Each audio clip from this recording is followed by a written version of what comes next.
But I am concerned, certainly as an Israeli, but also as an evangelical, from a Jewish background, that there's so much media bias. Some of it is soft bias, reporters or editors who just don't understand or are interested in certain things that we care about as evangelicals. There are 600 million evangelicals around the world.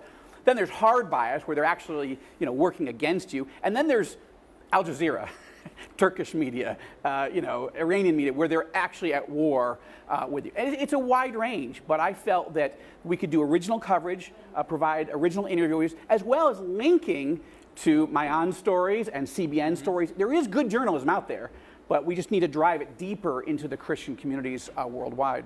Yeah. First on the panel, we'll be talking about COVID-19. I think all of us have our individual personal stories about the disease.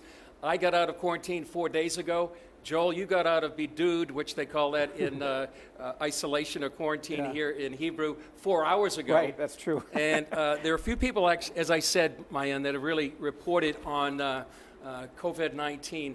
How would you describe the way Israel has handled the virus since the beginning of the pandemic? Sure. Well, it's a really interesting question if you start from the beginning of the pandemic, but then you take us till today. So in the first wave of the pandemic, I think Israel was incredibly successful, and I think everybody knows that, right? We shut down fast, we closed our airports, we put people into isolation, and we kept the number of people who were infected with the disease down and the number of people who died down. So we really looked like an amazing success story. But unfortunately, around May, that's where the success story started to end, because what we started to see was that as the government started to open up, remember, we formed a new government in May, and all of the new ministers were very excited to be popular with their constituents, and bing, bong, boom, and we opened everything up, whether it was people being able to travel in full on the buses, schools opening in full, theaters, cultural events in different outlines, and relatively quickly, actually, rather than slowly, we started to see a resurgence of the virus. Now remember, we didn't really have a first and a second wave and what will probably be a third wave in the winter. The virus stays with us from the beginning to the end. It's just a matter of how many cases are there, how active the virus is. When we lock down, when we cease from gathering, we see less cases. When we gather together, we see more. And so the government, after about a month or so, we had a problem, but it took us June, it really took a few months, July. Finally, in August, we hired Professor Ronnie Gamzu to be our coronavirus commissioner, and we thought, Messiah, this is the answer to all of our coronavirus prayers, and Gamzu came into office. But very quickly, he started to roll out what were epistemological decisions, and again, politics took precedence over the pandemic, and we saw that to get his decisions made. And as a result of that, 1 week, 2 weeks, 3 weeks into our traffic light program needing to get passed, it didn't come into fruition until it was really too late. And then when we needed to lock down the red zones, we didn't. And as you saw, we went into a second lockdown. We were the first country in the world to have a second lockdown. We became at some points first, other times third, but definitely always in the top 10 in terms of number of cases per capita per day, the number of deaths skyrocketed, and here we are today. Today is a special day because it is the first day of stage 1 of our exit from the lockdown that we just ensued for about a month, or a little over a month, I guess. And here we are. But stage 1 started with just our preschools going back to school, with small businesses, businesses that don't see customers opening, and a few other minor changes. But we're quite concerned. Today we saw that in the Haredi, in the ultra-Orthodox sector, we watched tens of thousands, if not hundreds of thousands of children between the ages of newborn to grade 8 went back to school, and with very little enforcement and very little control.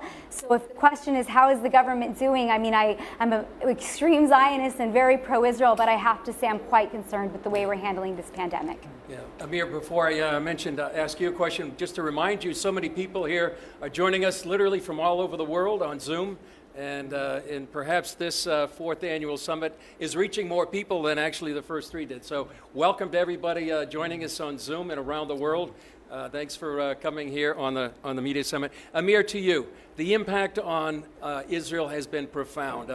Perhaps $10 billion, even just the lockout. Tourism has lost maybe $3.5 billion. Businesses shut down. About 850,000 Israelis are out of work. from your background in the Israel Defense Forces, thinking strategically, how would you address the issue? And do you think the IDF should have been more involved, taken a more prominent role at the beginning of the pandemic, like many have made that point? Well, one of the pillars of national security is the society's resilience. It's very, very important in such times of crisis that the people will come together and understand they have to join and fight and put all other arguments aside, politics and so on. Unfortunately, we see the society today divided, and this is very, very dangerous for the people of Israel. There is no way to effectively fight in such a crisis if people don't understand that they need to join, they need to put aside other issues and deal with COVID. Talking about the military, some people say the military should be responsible for everything. I think that, as you mentioned, because we're talking about economical issues and because we're talking about society and cultural issues and so on, it's the government that has to deal with it. But certainly, we need to take everything that the IDF can bring in. The IDF is very strong with lots of capabilities, and it should be involved as much as possible with the government dealing with the overall picture in this crisis. Joel, you wrote an article called Israel's Second Yom Kippur War. You compared this to a war, and what did you mean in that article? Yeah, that we're losing. We're losing the war.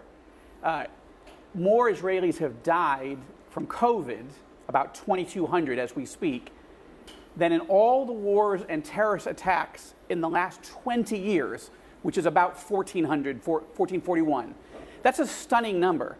And I think, these guys have, walked through why. We're Olim, we're new immigrants. We've only been in the country a few years.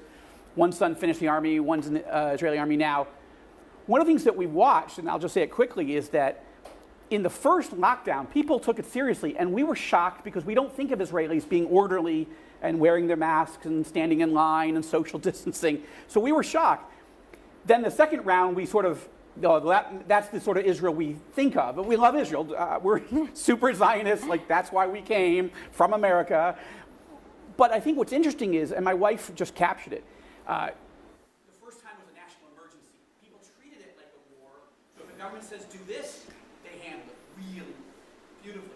Then they sort of lost confidence. And I will add, I think the government also got swept up in an annexation debate and got themselves focused on an entirely different issue, which was not helpful, combined with all the other issues of new cabinet members and et cetera. So yeah, we're losing this war, but maybe we're turning the corner, but we've got to be very careful going forward, particularly the Christians all over the world who want to come and visit. That's just one issue.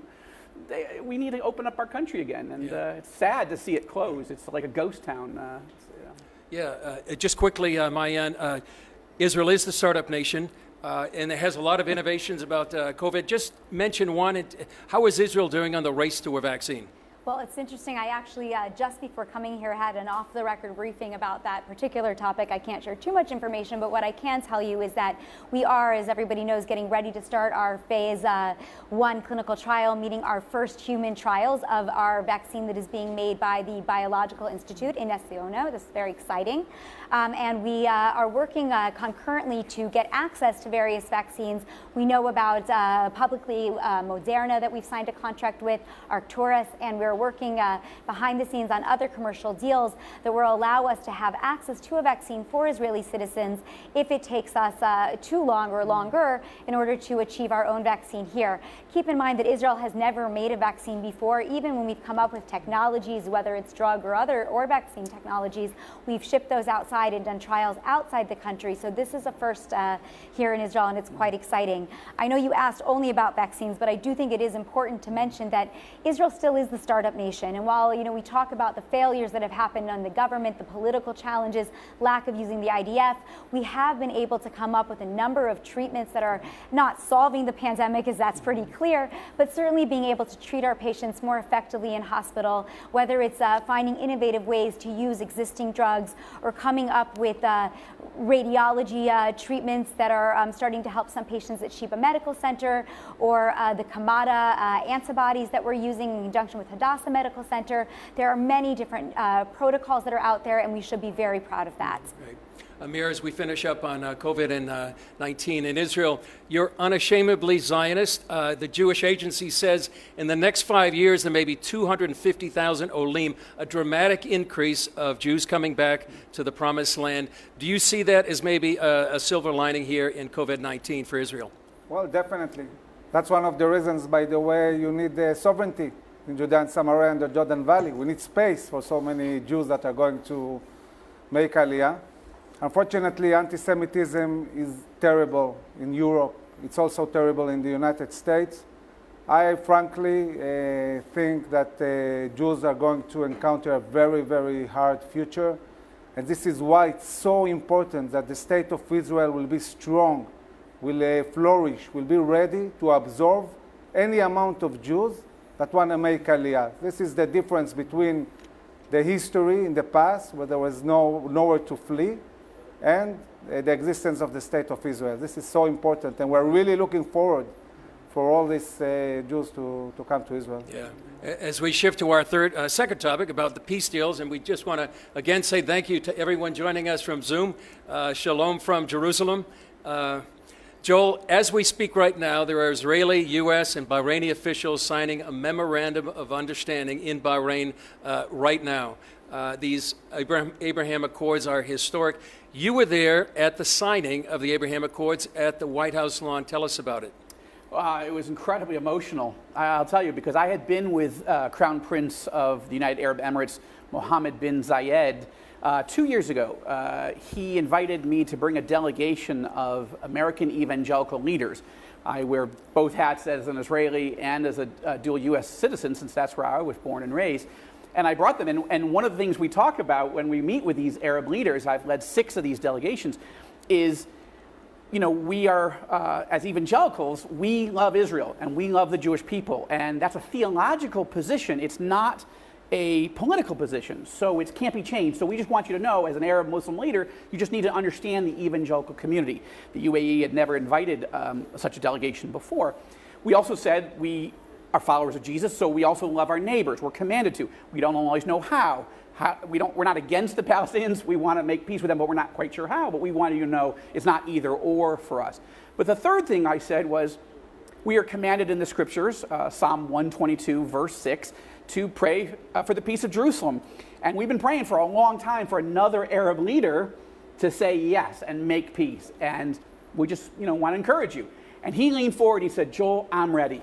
I'm ready. And we were shocked, because that was sort of a, not boilerplate position, but just, we weren't expecting that answer.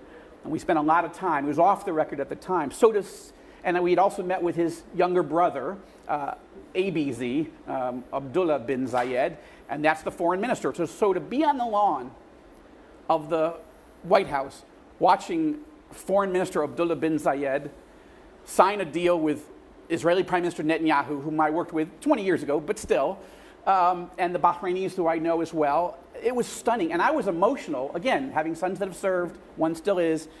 You just think, this is really happening. And the media bias is that they feels barely covered outside this region, but still, it's an historic, game-changing deal. Yeah. Amir, before I get to you, I wanted to ask Maayan a question. We were talking before this, Maayan, about the panel, and we found out that we both came here in the year 2000. That was the year, the beginning of the Second Intifada. I wanted to ask you, looking back 20 years, can you imagine what's happening now? Then, even 5 years ago, could you have imagined it? I don't think that even 5 years ago we could have imagined this, but I also think that what we've seen over the last 20 years is a real shift in the dynamic of the Palestinians. And I would actually argue that's really happened in the last 4 years since President Trump came into office. When President Obama left office, the Palestinians, in terms of rhetoric, had the upper hand. I'm not saying in terms of any dialogue, but in terms of how it appeared in the public square, they were winning the battle. But what we've seen happen in the last last 4 years, and again from President Trump and the way that he's brought it onto the scene, but also because of dynamics that we talked about with the evangelical Christians working behind the scenes with the Arab nations wanting to prosper and to have contact with Israel so that they can be a part of or tap into the startup nation. We've seen the floor change, and what we're starting to see is that people aren't voting necessarily for the Palestinians, even though we of course want peace and we want to see everybody work together, but they're starting to say that there are bigger issues. I would add to that, and everything always comes back to coronavirus, that coronavirus has had a certain impact on that as well. When we get struck with a global pandemic and everybody is struggling in their own countries, looking inwards with what they need to do in order to not beat the pandemic, but at least succeed and to live through the pandemic. So we start to see who could be our best partners and who's getting it right and who can help us. And I think that we start to also reflect on what is important in life. And you see that different countries, especially in the Gulf states, but all over the world, are starting to look at partners they didn't look at before in order to beat this thing together. Yeah. Amir, just the other day, the Knesset ratified the accords 80-13. Israelis seem to have a majority seem to support it. Our crowd, Jonathan Medved, sees a great opportunity for trade. Jerusalem's deputy mayor, Flor Hassan Nahum, was just there. Is very excited about the relationship. As a retired Israeli general, what is your view of the Abraham Accords? Well, first of all, I think it's going to be very, very beneficial for Israel, especially talking about economics, especially because now there is a real interest between us and the Sunni Arab world, and it's dealing with the Iranian threat. This interest emerged something like 8, even 10 years ago when the Obama administration actually left the Sunnis and joined with the Iranians. And the Sunni Arab world understood at this stage that the only country they can rely on is Israel, that will be always there in order to deal with the Iranian threat. Now, I'm not the kind of guy that gets all enthusiastic. I'm realistic. We have signed peace agreements in the past with the Iranians and with the Turks. Oh boy. And within time, it didn't necessarily turn out so well. So I'm happy about these peace agreements, but I want to say to the Israeli government, these peace agreements are important, but not if we don't apply sovereignty. Our interests are more important. We have to make sure that this peace agreement is not instead of fulfilling the most important interest of the Israeli people. Yeah.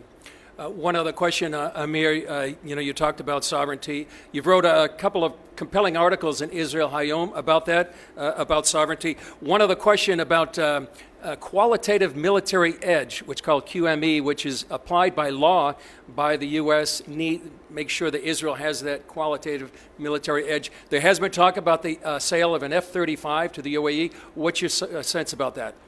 Well, first of all, I understand the interest of the United States to sell. I also understand the Gulf states that want the best weaponry against the Iranians. But as you said, we have to keep Israel's edge. So we are going to discuss this issue with the administration, with the Congress. And if at the end of the day they will sell the planes, we have to make sure that the technology inside them is not cutting edge, and still we have enough edge to keep our power in the Middle East. Yeah. Well, turning to our last topic, and maybe we have time to get to one more. If you haven't heard, there's a national election in the U.S., and we wonder how that might impact the Middle East and Israel. Maayan, you've been in journalism for 25 years. How have you seen media bias against Israel? And in particular, how has it raised its head there in social media? Media bias against Israel has existed, I think, for time immemorial. Anti-Semitism has existed longer than that, and we don't expect anything different. But in terms of what's happened, really, in the last 8 months under the coronavirus, is that it's become rather acute. We're seeing a spike in anti-Semitism on the social networks before COVID-19. We were writing about that, exploring that, whether it was through various reports or through just articles looking at what was happening on the social networks. We were seeing this happening especially in sort of what we call fringe social networks that are not Facebook, Twitter, or Instagram, but are side groups, these gaming platforms, where people were using them in order to spread a lot of anti-Semitic messages. Here comes coronavirus, COVID-19, and of course that you need to blame somebody. So there became a lot of conspiracy theories, not just against the Jews, not just against Israel, but certainly as well. And we saw an even greater increase in this. Now, what has happened today versus, let's say, what happened 25 years ago? Look, when I started in journalism 25 years ago, we didn't really even have a website for our newspaper where I was working at the time. I started on the internet desk at the Jerusalem Post when it was first starting, and that was about 18 years ago.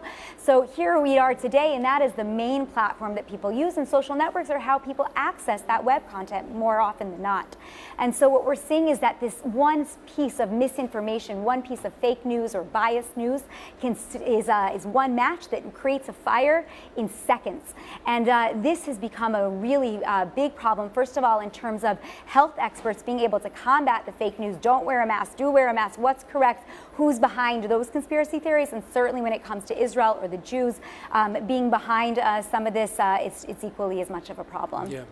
Joel, as we mentioned, you started 2 news sites, All Israel News and All Arab News. What do you hope to achieve in light of media bias against Israel with these websites? Yeah, well, we want to go to war to counter all this type of media bias, and particularly from the lens or the perspective of the evangelical Christian community, which again is 600 million strong worldwide, about 60 million in the United States. That doesn't mean every article has a Bible verse or is covering Christians, but it is dealing with a lot more issues than maybe other media sites do, and linking to those sites that are doing really good coverage that's unique and helpful. But I will say it's a war. Mike Evans mentioned that. We're in the media center of the Friends of Zion Museum. Is a high-tech center. It's a great center. This is a war, and we have to treat it on many fronts. And you can't just play defense. You have to play offense. You have to engage certainly your own communities. And I would say overall, and this is the aside from the Christian Broadcasting Network, who I think is leading the league in trying to figure out how do you drive good, solid reporting to the Christian community worldwide. But I think social media is an area that a lot of Christian media isn't doing enough of, and that's an opportunity, not to compete, but to work together. Again, just like we need allies in the Sunni Arab world, and certainly the United States is our most important ally, Christian media, Jewish media need allies. We need to be encouraging and strengthening each other, because you can't wage the war alone. Israel is small, the Jewish community worldwide is small, and when they were fighting by themselves, it wasn't going so well. And unfortunately, the Christian community worldwide was dormant at very bad moments. And a lot of what we're trying to do is flip the tables and do it differently. And that's why, even though my day job is political thriller writer and starting nonprofits to do humanitarian relief in Israel and so forth, I can't let this battlefield go unengaged. So All Israel News and All Arab News is the answer for me. And the reason we had to do All Arab News was because there are Arabs who are friendly to Christians, to Jews, to Israel, but they're not ready to go be interviewed by me, a Jewish evangelical Israeli Zionist. If I had it on All Israel News. But they are doing it. Some of the leading Muslim leaders in the world are willing to talk to me, even serve on our advisory board, as long as there's a different site. And that's All Arab News. So, yeah. And I think that would be a message to all us watching on Zoom. Those are going to be watching this the re-air. And so check out All Arab News, All Israel News. Check out Protectors of Israel, Amir's website, and follow Maayan on Jerusalem Post. And CBN News. And CBN News, and Jerusalem Dateline. Amir, finally on media bias, have you experienced that directly? Well, sure. I mean, Protectors of Israel, we write a lot of articles. I think we are quite good writers, some of us. Okay. And I've sent some very serious articles, for example, to Yediot Achronot. And they said very clearly, we don't like your views, although I would say they are completely ordinary Zionistic views that practically were shared by both right and left wing in Israel for generations. And when they don't like the view, they simply don't publish. So we get published mostly in right-wing inclined media. Right. We're willing to publish you, General. Great. I appreciate that. Thanks. That's right. Absolutely. We have 1 minute left, 15 seconds. There's a national election. What impact will the U.S. elections have on Israel? Joel, then Amir and Maayan. Wow. Well, if you just look at the Israeli polls, I think they're telling us what I think a lot of us instinctually know, and that is that President Trump is about a 2-to-1 margin lead here in Israel over Vice President Biden. And that's specifically because of all the actions that President Trump has taken, moving the U.S. Embassy to Jerusalem, recognizing that Israel has sovereign rights over Golan Heights, obviously helping us make peace with our Arab neighbors. But I will say it's also that the previous administration, led in part by Joe Biden, moved towards Iran and made an insane nuclear deal with Iran that threatened not only Israel, but our Arab allies as well. Yeah. Amir? I think President Trump is the greatest friend Israel has had in the White House. And for us, it's we're looking at the elections, and we really want President Trump to win again. And I hope many people go out and vote. I think that if it will be Biden, it will be a completely different policy, and we're thinking how to get ready to if it happens. Brace for impact. Maayan? Well, I hate to be the more balanced of the group here, but I guess I have to say that a Biden win or a Trump win will both have advantages and disadvantages for the state of Israel. Since President Trump has come into office, he's done incredible things for the state of Israel. We know that. There's also been a big surge of anti-Semitism in the United States and other challenges, and it's hard to say exactly where that stems from. Biden, while he did work with President Obama, obviously in office, has always been a friend of Netanyahu and has a lot of pro-Israel values. We also just saw in recent polls that while Israelis, though they don't vote in the American election, would prefer a President Trump win, Jewish Americans would prefer a Biden win, and therefore there is a bit of a gap there as well. Yeah. So I think that Israelis shouldn't really or can't really decide the American election, but I would be hopeful that as Israel has always been a bipartisan issue, that it will stay a bipartisan issue, regardless of who wins the presidency next month. Right. Well, Joe Rosenberg, Amir, Avivi, Maayan, Jeffy, Hoffman, thanks for joining us. And thank you for joining us on Zoom around the world. Appreciate it coming to the 4th Annual Christian Media Summit.